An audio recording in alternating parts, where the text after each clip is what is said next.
अच्छा। जय हिंद प्यारे बच्चों। आज के इस क्लास में हम लोग बात करने वाले हैं कर्बक पाठ के बारे में, और कर्बक पाठ को आज हम लोग बहुत अच्छे से कंप्लीट करने वाले हैं।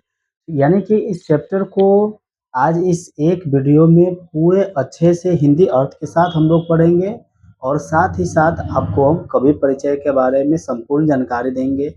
यानी कि कर्बक पाठ के बारे में सिर्फ और सिर्फ आपको यही एक वीडियो देखने की ज़रूरत है। पूरा चैप्टर आपका एकदम राष्ट्रीय स्टाइल में खत्म हो जाएगा।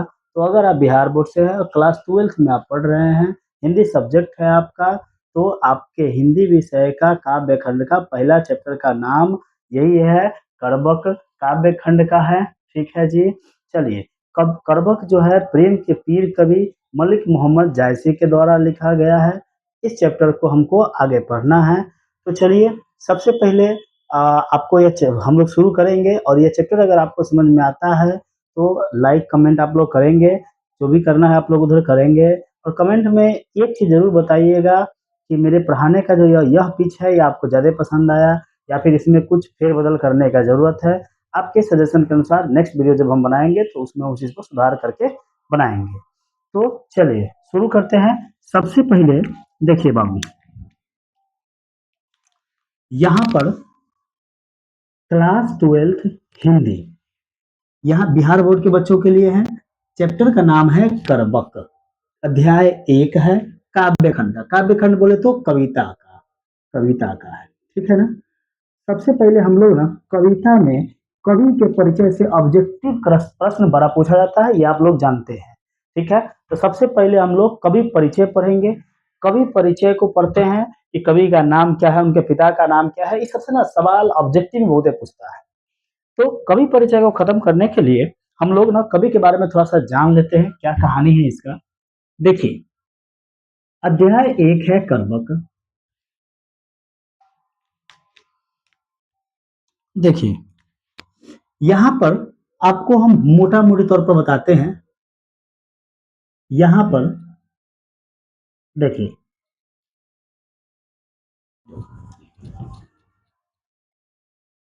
सबसे पहले यहीं से देखिए कि कवि परिचय में चैप्टर का नाम देखिए। चैप्टर का नाम है मेरे भाई कर्बक। कर्बक, कर्बक के कवि कौन है पूछ देगा आपसे, कवि कौन है। तो याद रखिए, कर बकर बकर, ज्यादा करबे बकर बकर, ट्रिक दे रहा है, ज्यादा करबे बकर बकर से जायसी। अब मालिक सब ज्यादा करता रहता है बकर बकर, तो मालिक मोहम्मद जायसी, मलिक मोहम्मद जायसी। याद रखिएगा, कर्बक के कवि का नाम है मेरे भाई मलिक मोहम्मद जायसी। जल्दी बताइएगा सभी लोग, कर्बक के कवि का नाम क्या है बुआ? तो मलिक मोहम्मद जायसी। आइए, इसमें इस चैप्टर में ना अगर देखते हैं मलिक मोहम्मद जायसी के बारे में, तो मेरे भाई मलिक मोहम्मद जायसी ना प्रेम के पीर कवि है। कैसे कवि है मेरे भाई? तो प्रेम के पीर कवि है। क्वेश्चन पहला पूछा जाएगा कि कर्बक चैप्टर के लेखक का नाम बताइए, सॉरी कवि का नाम बताइए। तो मलिक मोहम्मद जायसी। मलिक मोहम्मद जायसी कैसे कवि है? तो प्रेम के पीर कवि। आइए, इनके जन्म के बारे में देखिएगा। तो जन्म है अनुमानतः 1492, यानी कि इनके जन्म की जानकारी हमको पूर्ण रूप से नहीं है, क्योंकि यह घटना आज का नहीं है, 500 साल पहले का बात है। आज 2025 चल रहा है, तो 500 साल पहले यानी कि 1492 में, यानी कि 1498 में देश देश के खोज, हमारे देश के भारत का खोज किया था वास्को डी गामा। भारत आने वाले समुद्री मार्ग का रास्ता का खोज किया था वास्को डी गामा। तो उस समय ना ज्यादा डेटा जानकारी करने के लिए, उनके डेटा को स्टोर करके रखने के लिए हमारे पास कोई साधन नहीं था।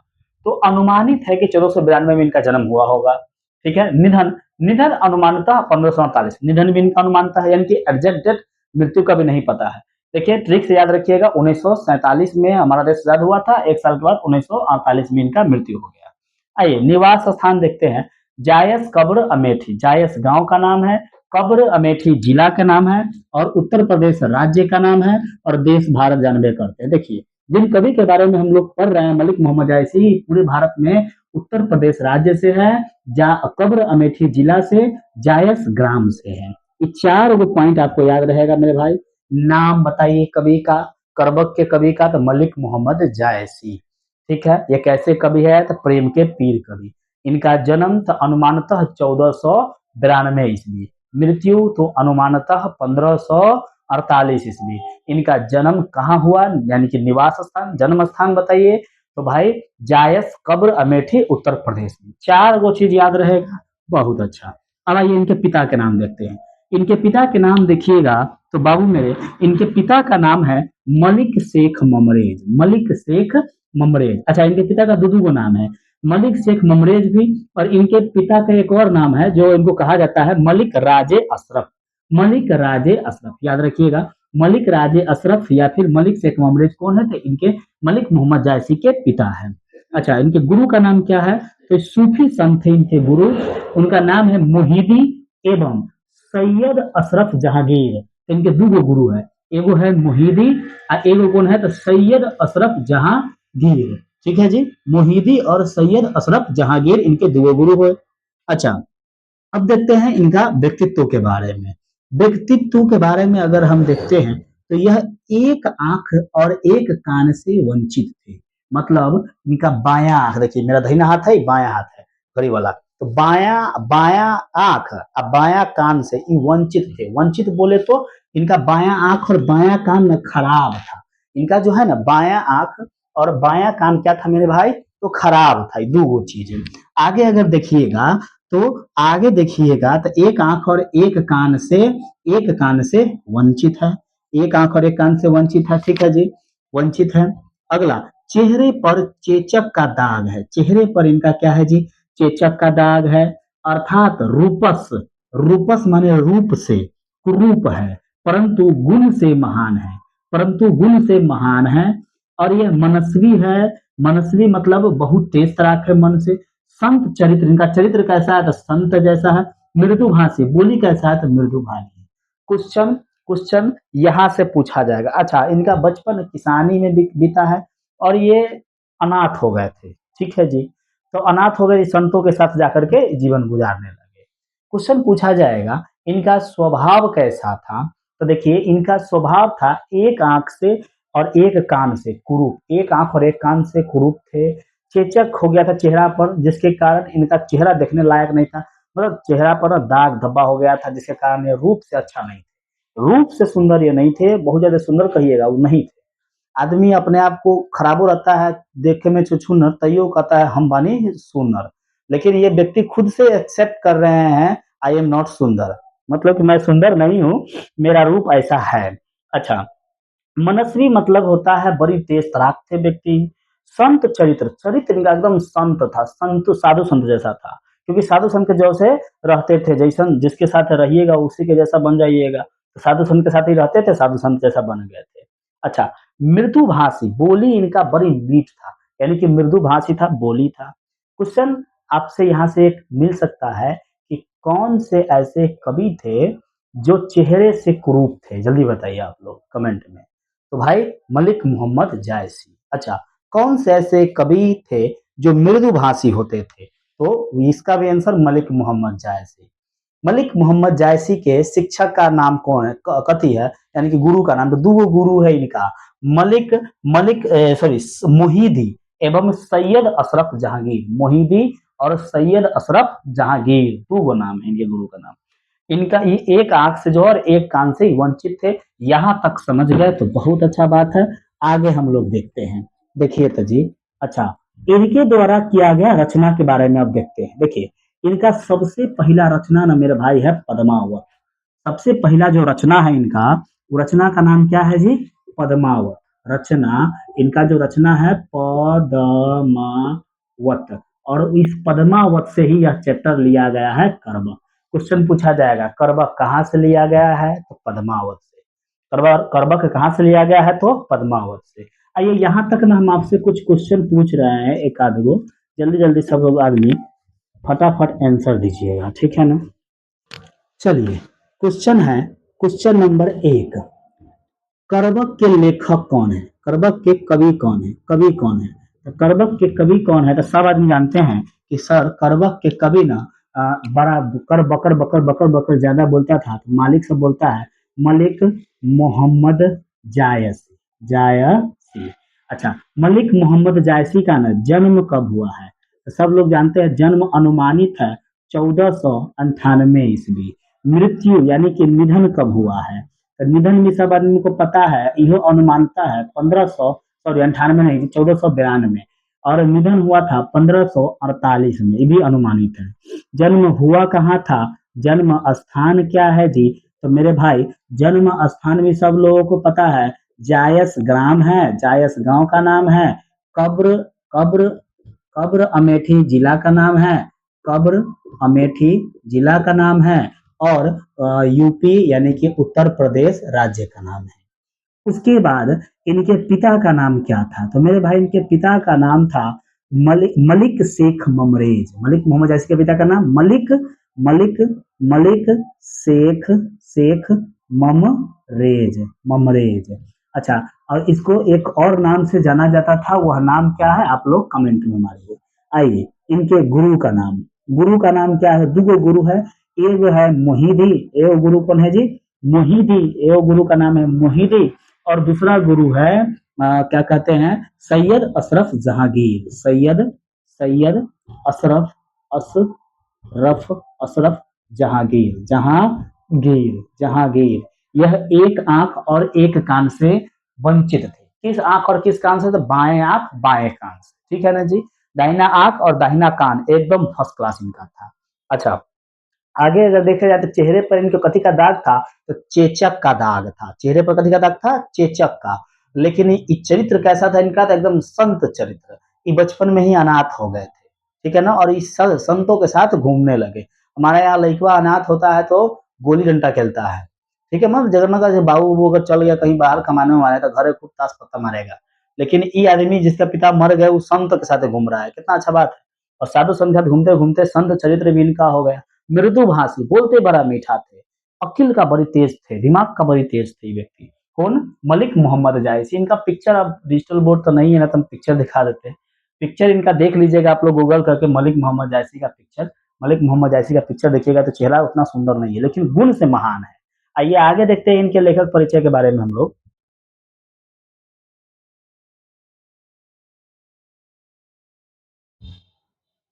अब देखिए जी, तो आगे का ना, आगे का मेरे भाई कवि परिचय है ब्रीति इनका।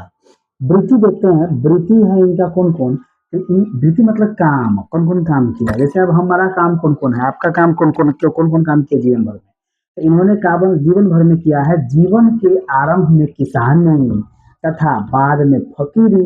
शुरू शुरू में किसान थे, शुरू शुरू में व्यक्ति क्या थे जी, किसान थे, और बाद में बन गए फकीर, बाद में क्या बन गए मेरे भाई, फकीर बन गए, फकीर चचा बन करके ही रह गए, ठीक है ना, बाद में फकीर बन गए। आगे अगर देखा जाए कृतिया, तो कृतिया इनका कौन कौन है, तो कृति के रूप में अगर हम देखते हैं तो कृतिया इनका है पद्मावत, कृतिया है, सबसे पहला कृति है इनका पद्मावत। अच्छा, ये फकीरी क्या होता है, तो अपने घरे पैसा मांगना था, ऐसे ऐसे करते करते पहले होता था फकीरी, अब कहाँ होता है फकीरी, ठीक है।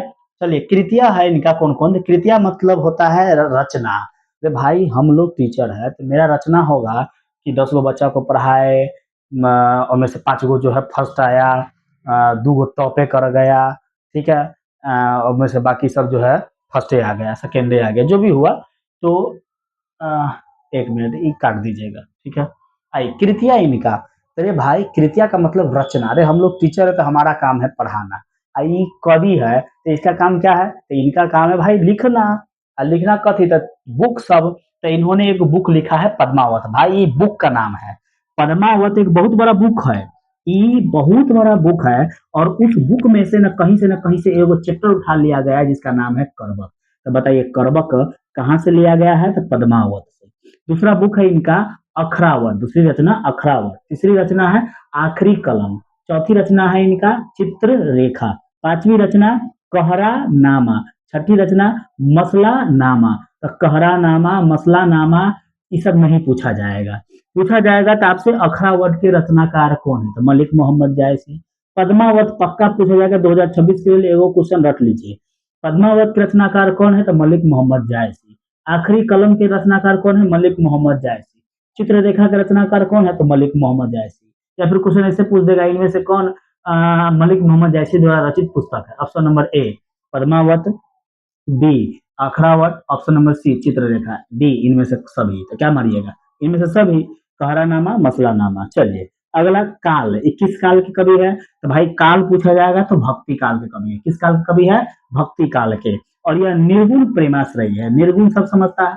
सगुण मतलब जो भगवान के मूर्ति रूपों का पूजा करता है। निर्गुण मतलब जो भगवान के ना मूर्ति रूप का पूजा नहीं करता है, ठीक है, लेकिन भगवान का पूजा करेगा। सगुण मतलब जो जैसे मान के चलिए आप अपने पिताजी को कहीं गए ट्रेन में और वहां से पर्स में से फोटो निकाले, पिताजी का फोटो देख लिए और फोटो देख के ना प्रणाम कर लेते हैं। तो भाई आप फोटो देख करके प्रणाम किसको कर रहे हैं? पिताजी को ना। वैसे ही हम लोग बजरंग बली का मूर्ति देख करके प्रणाम कर रहे हैं, लेकिन मूर्ति को नहीं, प्रणाम किसको कर रहे हैं? बजरंग बली को, ठीक है। चलिए, तो मूर्ति एक माध्यम है, लेकिन ये सब निर्गुण भक्ति वाला ये सब मूर्ति उर्ति नहीं पूछता है, ठीक है ना। अच्छा, अगला है ये अवधि भाषा। ये भाषा इनका क्या था? तो अवधि। अवधि बड़ा मीठा भाषा होता है, यूपी में अभी बोला जाता है, अवध के आसपास में, ठीक है, अमेठी में थे, वहां पर अवधि भाषा बोला जाता था। जैसे नेपाल में जाइएगा तो मैथिली में नहीं कहता आदमी कब तक गल छलिए की करे छिए, वैसे ही अवधि होता है, बड़ा बढ़िया मीठा भाषा होता है। अब अवधि हमको बोलने नहीं, क्या बता क्या कर जाओ। तो अवधि इनका भाषा है। यहाँ पर इनका जो है कवि परिचय समाप्त होता है। कवि परिचय, कवि परिचय इनका जो है ना चला समाप्त होता है। कवि परिचय आपका समाप्त होता है। अब चलेगा पाठ। तो पाठ को शुरू करते हैं। और पाठ मेरे भाई, यह पाठ शुरू करने के लिए सबसे पहले हम पाठ को पढ़ेंगे लयबद्ध तरीका से। यह एक कविता है और कविता का ना मेरे भाई लय बनता है। जैसे आप लोग, चलिए जी, यहाँ से अब हम पाठ को आरंभ करते हैं। तो मेरे भाई ये पाठ है क्या? तो कविता है सर। तो कविता का ना एगो लय बनता है। कविता का क्या बनता है जी? लय। जैसे बचपन में एक कविता सुने होइएगा हम लोग, एक सुभद्रा कुमारी चौहान जी का एक कविता था झांसी की रानी पर। उनके बारे में हम थोड़ा सा आपको सुना देते हैं, उस पर आप लोग देख लीजिएगा। देखिए, कविता का ना लय बना करके पढ़ना होता है। क्या करके पढ़ना होता है जी? तो कविता का हमको ना लय बना करके पढ़ना है। जैसे कि आप लोग कविता एक सुने होइएगा सुभद्रा कुमारी चौहान जी का है। जो कुमारी चौहान जी का कविता झांसी की रानी पर, कि झांसी की रानी के बारे में वो कहती है, झांसी के बारे में जो कविता था वो, देखिए, अब कविता सुनाते हैं आपको, उसके बारे में आप लोग समझ जाइएगा लय कैसे बनता है, ठीक है। चलिए, तो इस चैप्टर में भी हम लोग लय बनाएंगे। जैसे सुभद्रा कुमारी चौहान जी का जो कविता है, ठीक है, झांसी की रानी पर, कि सिंहासन हिल उठे राजवंशों ने भ्रिकुटी तानी थी, बूढ़े भारत में भी आई फिर से नई जवानी थी, गुमी हुई आजादी की कीमत सबने पहचानी थी, दूर फिरंगी को करने की सबने मन में ठानी थी, चमक उठी सन 57 में वह तलवार पुरानी थी, उन बुंदेले हर बोलो के मुंह हमने सुनी कहानी थी, वो खूब लड़ी मर्दानी वह तो झांसी वाली रानी। कानपुर के नाना के मुंह भोली बहन छबीली थी, लक्ष्मीबाई नाम पिता का वह संतान अकेली थी, नाना के संग पढ़ती थी वह नाना के संग खेली थी, बरछी ढाल कृपान कटारी उसकी यही सहेली थी, वीर शिवाजी की गथाएं उसकी याद जवानी थी, बुंदेले हर बोलो के मुंह हमने सुनी कहानी थी, खूब लड़ी मर्दानी वह तो झांसी वाली रानी थी। तो मेरे भाई, इस कविता में देख रहे कितना बढ़िया लय बन रहा है। तो उसी प्रकार से ये भी कविता है। कविता में लय बनना चाहिए, लय बनाइएगा, पढ़ने में मजा आ जाएगा, ठीक है। चलिए, और 12th की किताब में ना हर एक कविता अपने आप में लाजवाब है। उसके बारे में जब पढ़िएगा, देखिए ना, अब इसको भी पढ़ के देखते हैं कैसा है। सबसे पहले इसका लय बनाते हैं हम लोग, कि एक नयन कवि मोहम्मद गुनी। देखिए, पद एक है, करवक का पद एक है। इसमें करवक अपने गुण के बारे में बताए हैं।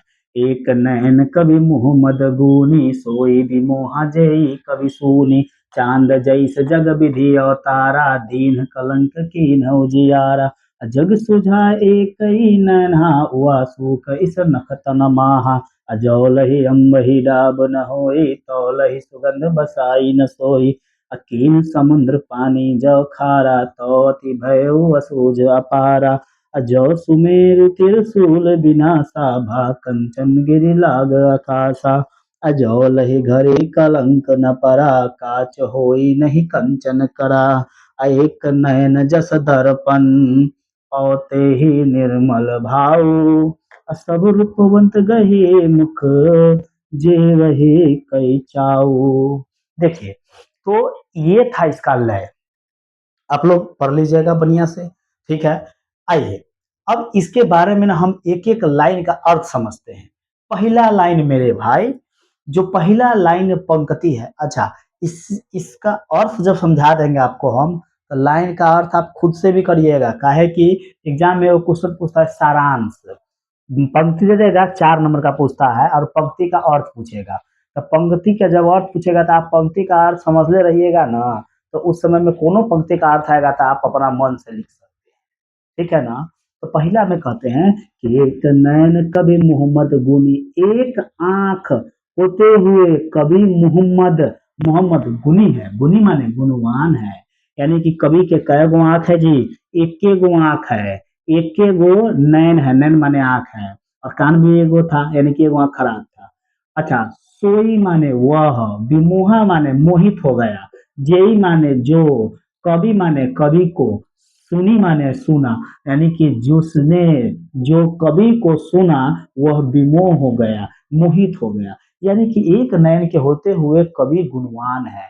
और ये कैसे गुणवान है, ये कहते भी है कि भैया कि जो भी कवि को सुना है ना, कवि के इस कविता को जो भी जिसने भी सुना है, कवि ने एक कविता लिखा है पद्मावत, कवि ने एक कविता क्या लिखा है जी, पद्मावत, तो उस पद्मावत को जो भी सुना है वो मोहित हो गया है, एकदम मग्न हो गया, जैसे कोई गाना सुनना सुनना ना एकदम मोहित हो जाते हैं आप, वैसे हो गया है, ठीक है। तो प्रथम पंक्ति का अर्थ जो है मलिक मोहम्मद जैसी जी के द्वारा लिखा गया, ये कहते हैं, ठीक है, ये पद्मावत से तो लिया गया है, और इसमें कवि कहते हैं कि भाई एक नयन मेरा होते हुए भी मैं गुणवान हूँ, ठीक है, और जो भी उनकी कविताओं को सुनता है वो मोहित हो जाते हैं। इस प्रकार से अगर अर्थ भी पूछेगा तो अर्थ भी आप लिख सकते हैं कि प्रस्तुत पंक्ति जो है मलिक मोहम्मद जायसी द्वारा रचित करबक पाठ से लिया गया है, वगैरह वगैरह। दूसरा पंक्ति, चांद जैस जग विधि अवतारा, दीन कलंक कीन उजियारा, जग सूझा एक न एक ही नैना, वासु कैसन खतन माहा। मतलब चांद जैस, चांद के जैसा जग में, विधि में, यानी भगवान ने मुझे अवतरित किया है, जैसे चांद को भेजा है वैसे मुझे भी भेजा है, सेम टू सेम चांद के जैसा। काहे, तो देखिए ना, चांद में भी दाग है और मेरे में भी दाग है, और चांद में दाग होते हुए दिन कलंक कीन उजियारा, पूरा रात को उजियारा करता है, माने कि पूरा जग को उजियारा करता है, तो मेरा मेरे अंदर भी कलंक होते हुए मैं ये जग सूझा, पूरे जग को देख लेता हूँ, एक ही नैना, एक ही आंख से, मतलब एक आंख ना है मेरा, लेकिन एक ही आंख से मैं पूरा जग को देखता हूँ। तो कवि कहते हैं, कवि कहते हैं इस पंक्ति में कि भगवान ने मुझे चांद के जैसा यहाँ पर अवतरित किया है, क्योंकि मैं जैसे कवि चांद में दाग होते हुए पूरा दुनिया को वह प्रकाशमान करता है, मैं भी जो है एक आंख से पूरा दुनिया को देखता हूँ। फिर आगे कहते हैं कि वह सुख इस नखतन माहा, यानी कि शुक्र तारा जब उगता है तो नक्षत्र माने नक्षत्रों में ऐसा कोई चमक किसी भी तारा में नहीं होता। जब सूर्य तारा उगता है, शुक्र तारा, तो शुक्र तारा उगता है तो बाकी सब तारा का जो प्रकाश रहता है वो सब धर के धैल रह जाता है। बात समझ में आ गया जी। चलिए, तो आगे कहते हैं कवि कि भाई, सबसे पहली बात आगे कहते हैं कि हमें लोग हमारी खूबसूरती या फिर बदसूरती की बदौलत नहीं याद रखता है, हमें हमारे गुण के बदौलत याद रखा जाता है। कभी कहते हैं पहला लाइन में कि भैया कि मेरा एक होते हुए मैं गुणवान हूँ, ठीक है, और जो भी मुझे सुनता है मेरे कविता को वह क्या हो जाता है जी, एकदम मोहित हो जाता है, विमोह हो जाता है, ठीक है ना। आगे फिर कहता है कि चांद जैस जग विधि अवतारा, यानी कि अर्थात कवि ने कहा कि चांद के जैसा मुझे भगवान ने इस जग में अवतरित किया है, जैसे चांद में दाग है मेरे भाई, मेरे में भी दाग है, और हम सब में दाग है, किस में कमी नहीं है, हर मनुष्य में कमी है, ठीक है। यानी कि कवि को भगवान ने सेम टू सेम किसकी भांति अवतरित किया है, चांद की भांति, याद रखिएगा। यानी कि जिस प्रकार से चंद्रमा में कलंक है, दाग है, उस प्रकार मेरे में भी है। चंद्रमा में कलंक दाग होते हुए फिर भी वह पूरा जग को उजाला करता है। तो कभी भी लेखन के जगत को, साहित्य के जगत को अपने लेखनी से प्रकाशमान करते हैं, ठीक है ना। जैसे कहते हैं एक आंख से तो भाई एक ही नैना, मतलब कि मैं जग को सूझा, सूझा माने सुझाना, तो मैं एक ही आंख से पूरा जगत को देख लेता हूँ, जगत को सुझा जाता हूँ, जगत जगत को देख लेता हूँ। यही कहते हैं जी। अब समझ में आया 3 लाइन का, पहला लाइन, दूसरा लाइन, तीसरा लाइन में। फिर लास्ट में कहते हैं कि वह सुख इस नक्तनमा, जब शुक्र तारा उगता है तो भैया पूरा, यानी कि नक्षत्रों के बीच, नक्षत्रों में कोई तारा में उतना प्रकाश नहीं आता है जितना शुक्र तारा में आता है। ठीक है, आइए अगला पंक्ति हम 3 के बाद चौथा पंक्ति देखते हैं इसका। देखिए चौथा पंक्ति कहता है, जौ लही अम्बही डाभ न होई, माने कि जब तक आम में डाभ नहीं होता है, डाभ मतलब मेरे भाई, तो डाभ मतलब होता है, क्या कहे कैसे, मजर, मजर, मजर। देखिए ना, आम में मजर न रहेगा ना तो आम के बगल से गुजरिएगा कोई फर्क ना पड़ेगा, लेकिन जब मजर हो जाएगा और आम के बगल से गुजरिएगा एकदम सुगंधित मस्त सुगंध आएगा। क्या जी, तो जौ लही अम्बही डाभ न होई, तौ लही सुगंध बसाई न सोई। जब तक आम में डाभ नहीं होता, यानी कि मजर नहीं होता, तब तक तो वह सुगंधित नहीं होता है। यानी कि उसको सुगंधित होना है तो उसमें भी क्या होना पड़ेगा, डाभ। डाभ क्या है, खुदर खादर, यानी कि वो डाभ जो है कुरूप है, रूप अच्छा नहीं है डाभ का, लेकिन गुण अच्छा है, सुगंधित फैला देता है। ठीक है, अच्छा, कीन समुद्र पानी जो खारा, मतलब कि समुद्र का पानी क्या है, खारा है। खारा मतलब नमकीन, खारा मतलब नमकीन है। क्या समुद्र का पानी मीठा है, तो जी नहीं सर, समुद्र का पानी नमकीन है। कीन समुद्र पानी जो खारा, तो अति, फिर भी अति भयो असुझ अपारा, फिर भी वो असुझ है। असुझ मतलब जो सुझाता नहीं है, दूर दूर तक खाली पानी पानी, ऐसे देखते हैं दूर दूर तक असुझ अपार है, अपारा। भाई देखा, समुद्र नमकीन है इसीलिए आज असुझ अपारा है। और अगर समुद्र मीठा होता, तो कवि के कहने का अर्थ से कि अगर समुद्र मीठा होता तो लोग तो पी जाते उसको, तो वो असुझ अपार रहबे नहीं करता। तो आपके अंदर अगर गुण है, सॉरी कुछ दोष है, कुछ कमी है, रूप खराब है, तो उसको खराब ही मत मानो भाई, वो भी गुण है। ठीक है, अपना गुण से उसको ढक देना है। आगे, जो सुमेरु त्रिशूल विनाशा, भा कंचन गिरि लाग आकाशा, मतलब कि जब सुमेरु पर्वत को शंकर जी ने अपने त्रिशूल से नष्ट किया, विनाश किया था, तो भा कंचन गिरी, यानी कि सोने का पर्वत कहलाने लगा। यानी कि उसको सोने के पर्वत बनने के लिए शंकर जी के त्रिशूल से नष्ट होना पड़ा था, दाग लगा था। जो लही घरे कलंक न कपरा, या कांच होई नहीं कंचन करा, सोने को शुद्ध करने के लिए, सोने को शुद्ध करने के लिए मिट्टी के बर्तन में उसको क्या करना पड़ता, तपाना पड़ता है, वो पे कलंक पड़ता है, तब जाकर के वह चमकता है। लास्ट लास्ट में कहते हैं, एक नयन जस दर्पण, और ते ही निर्मल भाव, सब रूपवंत गहे, वही होगा, सब रूपवंत गहे मुख, जे वही कई चाओ। तो कवि के अनुसार कहते हैं मेरे भाई लास्ट लाइन में कि एक नयन जस दर्पण, मेरा एक आंख दर्पण के समान है। कथी के समान है भाई, तो कवि का एक आंख कथी के समान है, क्वेश्चन पूछा जाता है, मलिक मोहम्मद जायसी का एक आंख किस चीज के समान है, तो दर्पण के समान। दर्पण मतलब आईना, दर्पण मतलब आईना, आईना के समान है। और ते ही निर्मल भाव, जो कि एकदम निर्मल है, ठीक है ना, और इसी निर्मल है भाव है, और इसी गुण के कारण सब रूपवंत गहे मुख, सभी रूपवान लोग मेरे पास आते हैं और बैठ करके वो भजन करते हैं कि भाई कुछ न कुछ मेरे से वो ज्ञान ले ले दे। तो मेरे ज्ञान के कारण बड़े बड़े रूपवान लोग मेरे पास आकर के बैठते हैं। मेरा एक आंख दर्पण के समान है, मेरे एक आंख में सबको अपना प्रतिबिंब दिखता है। तो कवि कवि जो है पहला पंक्ति में सिर्फ अपने गुण के बारे में बताया है, अपने बारे में बताया है, और दूसरा पंक्ति में ये बताते हैं, दूसरा पंक्ति कब लिखा गया है, तो ये दूसरा पंक्ति लिखे हैं तब जब न पद्मावत लिखने गए थे। पद्मावत लिखने गए थे का मतलब क्या हुआ मेरे भाई, जब पद्मावती कविता जब ये के लिए बैठते हैं, ठीक है, तब लिखते हैं पद्मावत के बारे में कि मैंने पद्मावत को क्यों लिखा है। ठीक है, तो सबसे पहले हम दूसरा पंक्ति पढ़ने से पहले पहला पंक्ति के बारे में आपसे पूछना चाहते हैं कि पहला पंक्ति समझ में आया। चलो दूसरा पंक्ति की ओर। पहला पंक्ति देखिए, आराम से कुल मिला के कह रहे थे कि कवि एक नयन होते हुए गुणवान है और इनकी कविता को जो भी सुनता है वह मोहित हो जाता है। चाँद जैसे मुझे, कवि कहते हैं कि मुझे चाँद जैसे भगवान ने इस विधि में या सॉरी इस जग में अवतरित किया है। जैसे चाँद में कलंक है फिर भी वह पूरा जग को उजियारा करता है, वैसे मेरे में भी कलंक है। मैं एक ही आँख से पूरा संसार को देख लेता हूँ। जैसे कि शुक्र तारा जब नक्षत्र में निकलता है तो उससे चमकीला तारा कोई नहीं होता है। जौ लही अम्ब ही, जब तक आम में डाब यानी कि मजर नहीं होता है तब तक वो सुगंधित नहीं होता है।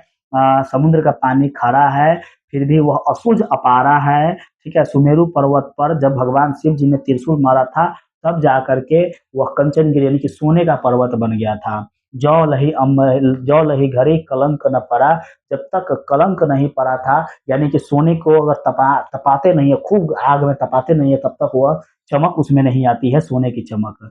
एक नयन जैसा दर्पण, मेरा एक नयन दर्पण के समान है।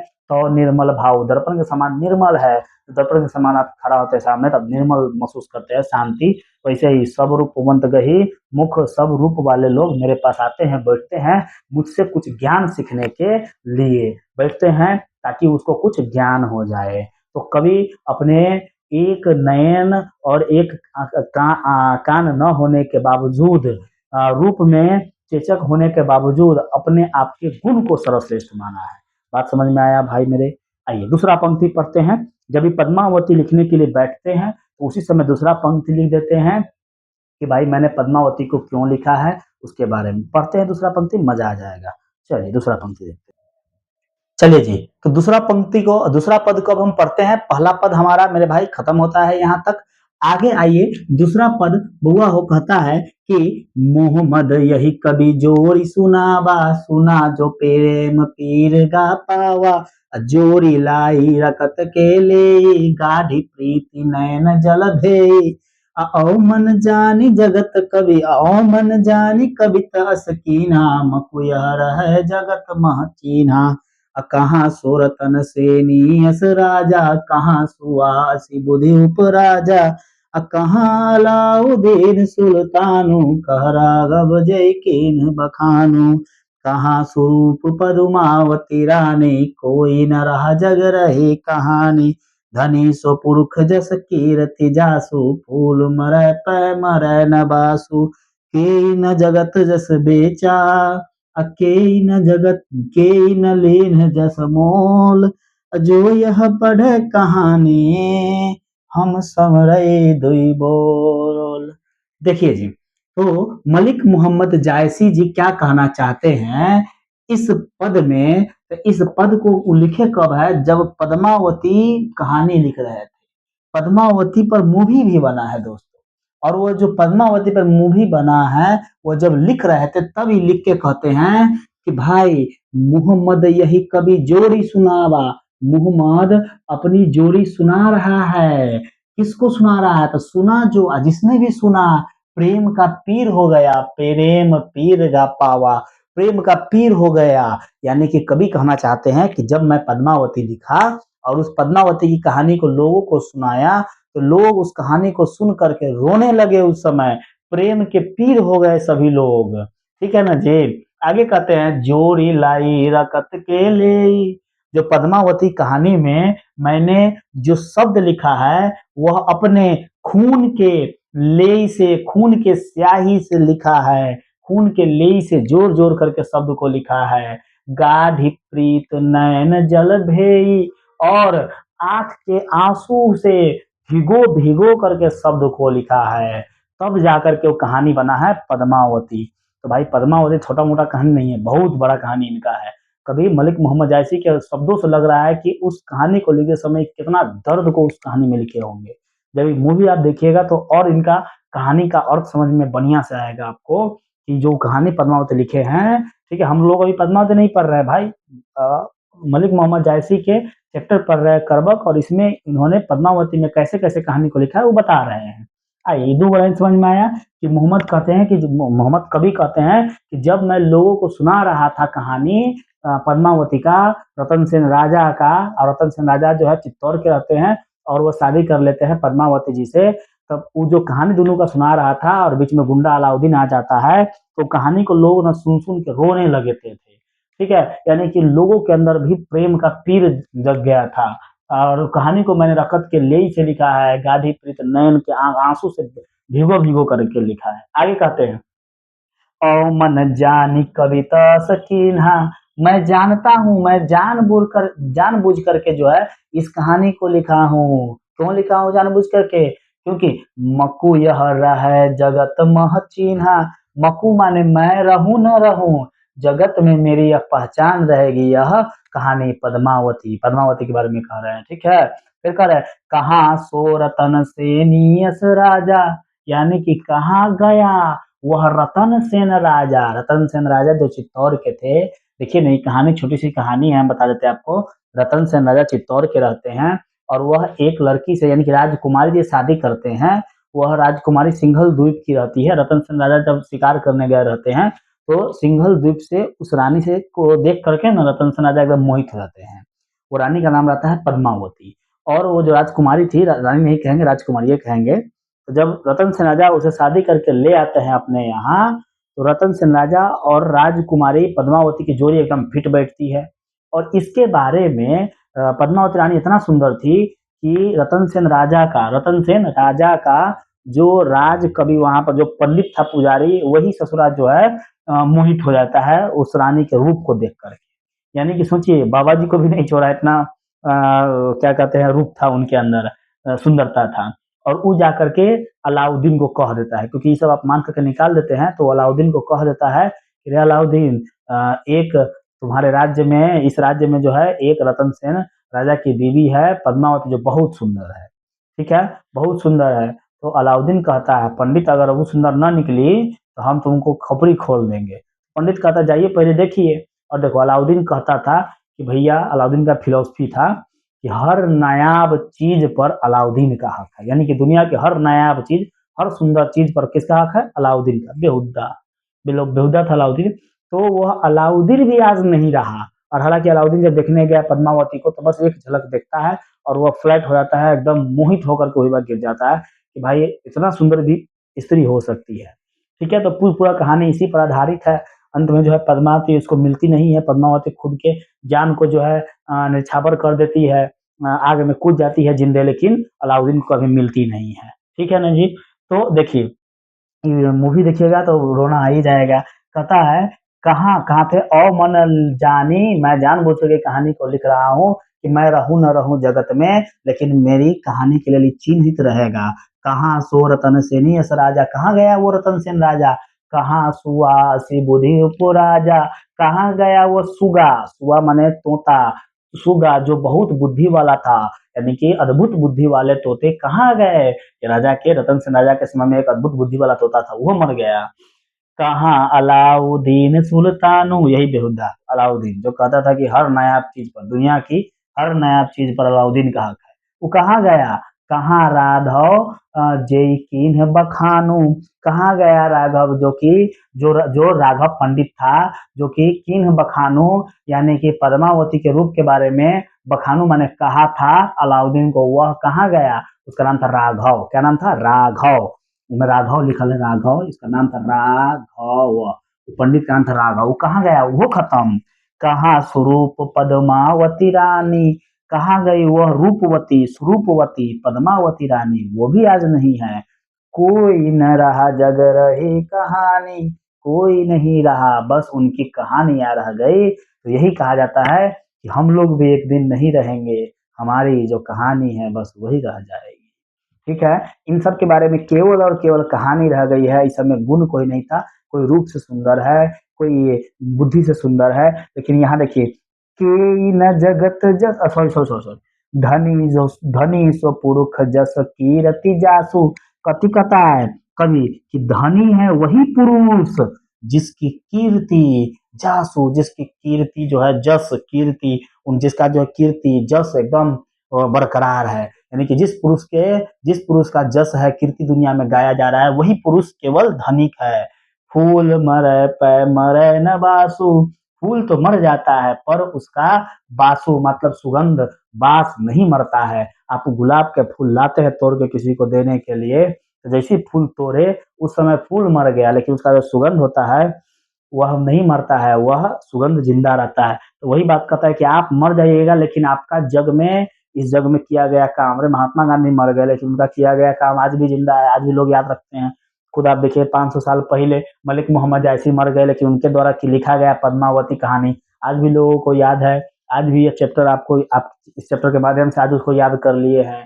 ठीक है, अब ये वीडियो डाल दिया यूट्यूब पर, लाखों लोग सुन लेगा, देख लेगा, वो सब जो है जान जाएगा कि भाई एगो व्यक्ति था जिसका नाम था मलिक मोहम्मद जायसी, जो एक आंख से अंधा था। लेकिन आपको अपने परदादा के परदादा याद न होगा नाम, लेकिन इसका नाम सबको याद है। तो भाई जिंदगी में कुछ ऐसा काम करके जाना है, मुकाम हासिल करके जाना है कि लोग याद रखे, अच्छा में बुरा में ना। न तो एक आध गो मर्डर कर देना, दो चार पांच गो, ओहू में नाम रहता है आदमी को, वो काम नहीं करना है। आइए देखिए, के न जगत जस बेचा, अच्छा, कोई भी जगत में इस संसार में बेच नहीं सकता है। के न लेन जस मोल, और कोई भी जो है जस का मोल नहीं लगा सकता है, मतलब कि कोई भी अपना जस, इज्जत, प्रतिष्ठा, मान, सम्मान, ये जो कीर्ति है इसको बेच नहीं सकता है और न ही इसका कोई मोल लगा सकता है। जो यह पढ़े कहानी, यानी कि पद्मावती कहानी की बात कर रहा है, ये तो कविता है ना। पद्मावती कहानी जो पढ़ेगा, हम सवरई दुई बोल, हमें दो शब्दों में बस याद कर लेगा, हो गया कहानी। भाई आगे वाला भविष्य में मान लो 400-500 साल पहले अगर मेरा नाम कोई आदमी याद कर ले रहा है तो मेरे लिए बहुत बड़ा बात है ये। इससे ज़्यादा तो मेरा औकात भी नहीं है इस धरती पर। एक मनुष्य का क्या औकात है, एक तुच्छ प्राणी हम लोग हैं। अगर 500 साल बाद तक हमको याद रखा जा रहा है तो पक्का हम कोई ना कोई मतलब जबरदस्त काम किए हैं। तो मलिक मोहम्मद जैसे ऐसा काम करके गए हैं कि हम लोग आज इनको याद करते हैं। एक बार ताली मार दीजिए इस मोहम्मद, मलिक मोहम्मद जैसे के लेल। ठीक है, इसके बारे में हम एक बार सारांश बता देते हैं आपको मोटा मोटी कि मोहम्मद यही कभी जोरी सुनावा, मोहम्मद जी यही कहते हैं कि जब हम इस कविता को लोगों को सुनाने गए तो लोग जो है रोने लगे बस। मैंने इस कविता को अपने रकत माने खून के लेई से लिखा है, खून के लेई से साटा है और आंख के आंसू से भिगो करके लिखा है। और मन जाहि, मैं जानबूझ करके ये कविता लिख रहा हूँ ताकि मैं रहूं ना रहूं, जगत में लोग मुझे चिनते रहे। कहाँ सो रतन सेन यस राजा, वो रतन सेन राजा कहाँ गया? वो जो सूगा था, तोता था, बुद्धि वाला, अद्भुत बुद्धि वाला, वो कहाँ गया? अलाउद्दीन सुल्तान कहाँ गया? वो जो राघव बेहुदा था जो कि इधर उधर किया था, देखो ये सब के नाम में हम बेहुदा जोड़ दे रहे हैं, मतलब ये सब खराब काम किया है, वो कहाँ गया? ठीक है, स्वरूप पद्मावती, पद्मावती रानी जो स्वरूपवती थी वो कहाँ गई? कोई न रहा जग रही कहानी, कोई नहीं रहा, बस उस सब की कहानी रह गई। धनी सो पुरुष जस कीर्ति जासु, आ फूल मरै पै मरै न वासु, मतलब कि वही पुरुष धनी है जिसकी कीर्ति जागृत है, जिंदा है। फूल मर जाएगा लेकिन उसकी बास नहीं मरेगी। कि इन जगत जस बेचा, कोई भी इस जग में अपनी कीर्ति को नहीं बेचा है और न ही किसी ने इसका मोल लगाया है। जो यह पढ़े कहानी हम समरई दुई बोल, जो भी यह कहानी को पढ़ेगा हमें बस दो शब्दों में याद कर लेगा। और मलिक मोहम्मद जायसी जी का इससे बड़ा कोई कोई इस कहानी से ज़्यादा अपेक्षा नहीं है। बस इनको याद किया जाए और हम आज याद कर रहे हैं, एक बार ताली हो जाना चाहिए मलिक मोहम्मद जायसी जी के लिए। तो चलिए कहानी होता है खत्म यहाँ पर। अब आप इसका क्वेश्चन आंसर जाइए लगाइए, नोट्स मिला होगा, नोट्स में क्वेश्चन आंसर इसका है। ऑब्जेक्टिव लगाइए, सब्जेक्टिव लगाइए, सारा समझ में आ जाएगा आपको और सब चीज याद हो जाएगा। हालांकि इसका ऑब्जेक्टिव तो हम इस बोर्ड पर नहीं करा सकते हैं, सब्जेक्टिव हम इसका करा देंगे, सब्जेक्टिव यहाँ पर करा देंगे, नेक्स्ट चैप्टर भी करा देंगे। आई होप आपको ये वीडियो समझ में आया होगा। बाकी कमेंट करते रहिए कैसा लगा। जय हिंद।